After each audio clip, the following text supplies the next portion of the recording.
It's official! Breachers is finally set to release on Meta Quest 2 on the 13th of this April coming. Developers Triangle Factory bring us Breachers, a VR, team-based breach and defend style game, very similar to the hugely popular Rainbow Six Siege found on flat-screen consoles and PC. The pre-order page is up on the Meta Quest storefront now, with the game coming in at £22.99. Sorry my international friends, I'm sure you're capable of calculating the currency conversion to your own convenient credits. The game involves you and your team of 5 taking it in turns to either attack or defend 2 objective markers, which are fairly close together and usually just a room apart.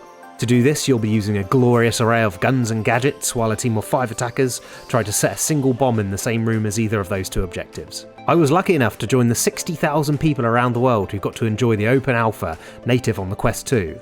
And let me give praise where praise is due. This game is very well optimised and polished for the competitive type of gameplay it is. The frame rate is lock solid, the level design is simple and well thought out, and the hit detection feels lightning fast. You'll rarely hit any bug to speak of, or at least I didn't in its open alpha state. The game has a great weapon/attachment/gadget selection screen that, just before the mayhem ensues, each player has a short time to spend earned currency on their loadout for that run. This Counter-Strike global offense style buy system works really well in VR and allows you to change things up on the fly to counter your enemy's previously used tactics. The gadgets at play here are really creative. We have a laser activated trip mine that the game gives you complete freedom to place anywhere you want, even between doorways. There's breaching explosives, where you have to spray destructible walls with a foam and plunge the detonator like old Wile E. Coyote activating his TNT to catch that pesky roadrunner. There's even a really fun remote-controlled drone that sort of works a bit like Modern Warfare 2's drone. You get full control to fly anywhere and spot enemies for your team. For fans of online first-person shooters, you've got to check this one out. Now the next game I want to talk about has so much potential, but kind of contrasts Breachers, as it's not so solid in its optimizations, yet. Ghosts of Tabor, or is it Ghosts of Tabor? Ghosts of Tabor is now available to purchase on Meta's App Lab for £14.99, or alternatively for £23.79 on Steam.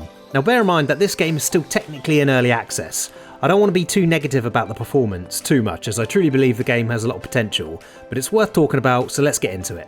I have coverage on my channel with the game in its open alpha stage and gave it praise for bringing its Escape from Tarkov or even Modern Warfare 2's DMZ style gameplay to VR. The game wasn't in a great state, it was chock-a-block full of game-breaking bugs and felt like ass to play in contrast to something like Breachers.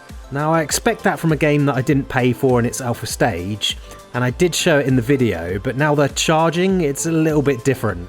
That's hard-earned money in your pocket, and I want you to spend it wisely and not get burned. Do not buy this game unless you're super enthusiastic about helping out the development process of the game. You must be very patient with this game and expect a plethora of bugs, as not much has changed from the hours I've played this paid release version. Even the gameplay in the trailer that I'm showing you here is a bit of a vertical slice. You won't see anything that looks this good in the real game. I think a much better use of your money is to go and purchase something like the amazing Into the Radius, one of my favourite survival games on any VR platform.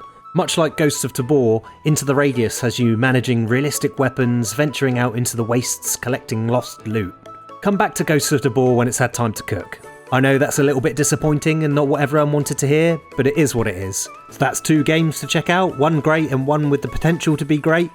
Thanks for watching Goosey Goggles VR, my name's Dan, have a great day. So this is Ghosts of Tabor in its open alpha phase. Bear in mind this is an alpha build of the game, so you're likely to see textures pop in and out or guns clip through the floor. Whoops, but we can look past that and have some fun. Hello, first building, we got ourselves an Uzi. Click that, see if we got any bullets in there.